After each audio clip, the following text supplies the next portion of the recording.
Hey everybody, this is Todd with Industrial Comfort. I've got a brand new pickup truck here that has a massive crew cab here in the back. I also have a massive dog. Now, this bench seat, while it's pretty decent size, is not going to be optimal for the size dog that I have. There's also a lot of room on the floor, but you really don't want your dog on the floor. They also like to look out the window, which is going to be pretty difficult. Now, the cool thing about pickup trucks is that the bench seat tends to fold back up, which gives you a massive floor area here. So in order to maximize it, to avoid sort of this wasted space from this storage hump, I'm going to show you how to make a dog bed, just like this one. A dog bed like this is easy to make, they're easy to take in and out, and they provide a much more comfortable spot for your dog. You can actually put a dog bed on top as well to make it even more comfortable. Let me show you how I did it. Now with the seat folded up, I have a considerable amount of space here to work with. Now there are 4 primary attachment points that I'm going to use for this bed.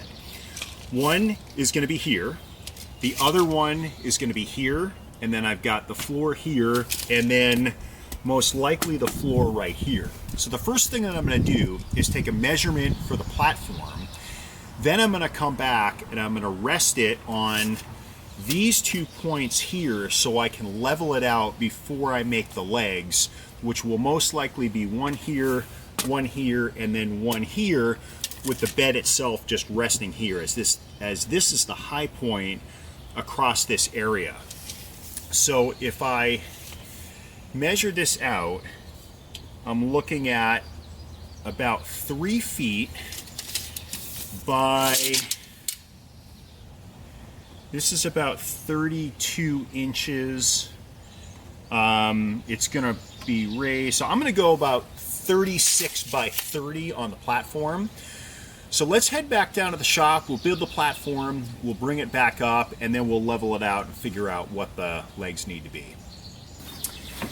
Now for this bed, I'm not using anything sophisticated, so I'm just going to take these boards and sandwich them between the 2 36-inch cross members. So if I'm looking at making a 36 by 30-inch rectangle, you have to cut these 3 inches shorter to account for the 1.5 inch width of the 36-inch cross members.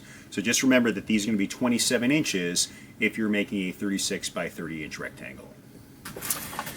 To assemble the rectangle, I'm just going to use some number 10 decking screws at 3 inches to put these things together. So what I'm going to do is pre-drill some holes in these 36-inch segments just to make things a little easier. Now this is an optional step, but one that personally I like to do.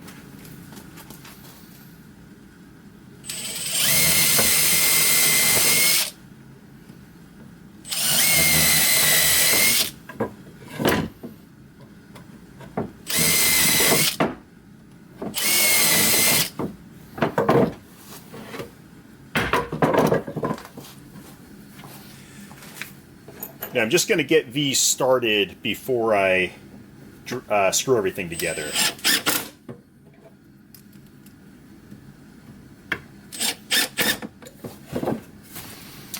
Okay, for screwing this thing together, I always like to have at least one of the boards that I'm going to be screwing into bracketed against something firm, so as I push the screw in, this thing isn't sliding backwards. So I like to have this thing on a flat surface to make sure everything is level, and we'll screw these in.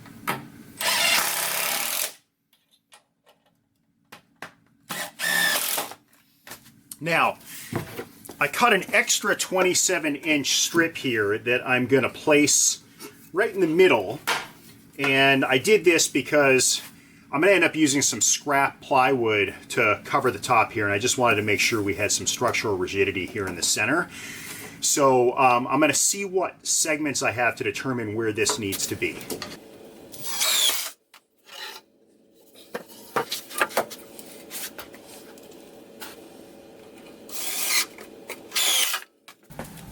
For this next part here, I'm just going to take the particle board that I just ripped, place it on top of the frame, and tack it in with a nail gun. Now if you don't have a nail gun, you can use screws or just regular nails, whatever you have.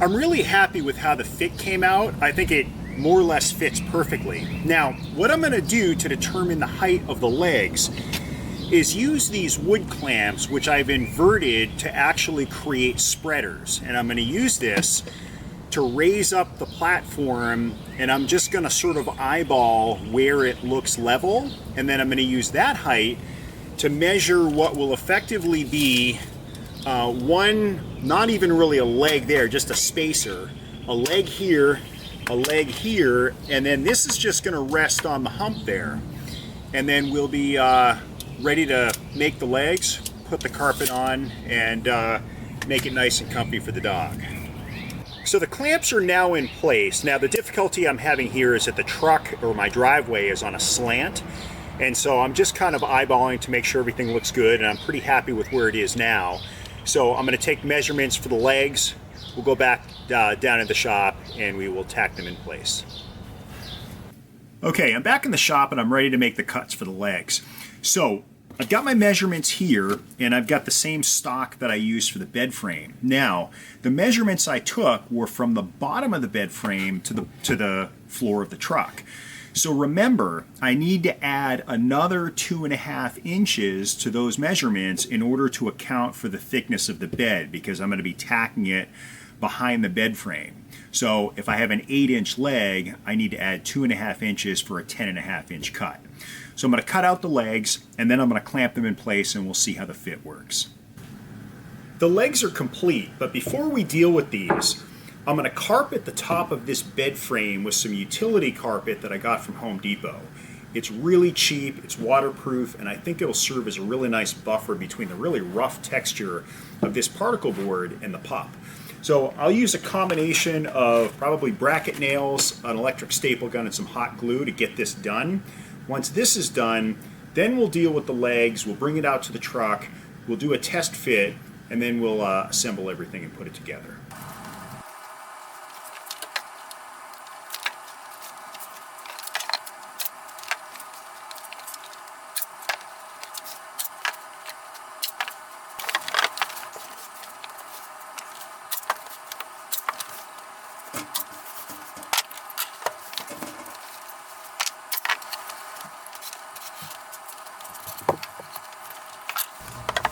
As you can see, I stuck the platform in the truck and I clamped the legs in place. For the most part, the measurements were pretty spot on. I mean, this thing is fitting really well. I had to make a slight adjustment on this back leg here, but I think I'm to the point now where I can screw the legs in place. The only thing to keep in mind is that because this is on top of a rubber floor mat, there will be a tiny little bit of give, but for the most part, I think it came out really well. And the other thing to note is that it's below these air vents here, so the dog will get some nice ventilation in both the winter and the summer. So I'll remove this, I'll screw the legs in place, and then we'll see how Ellie likes it.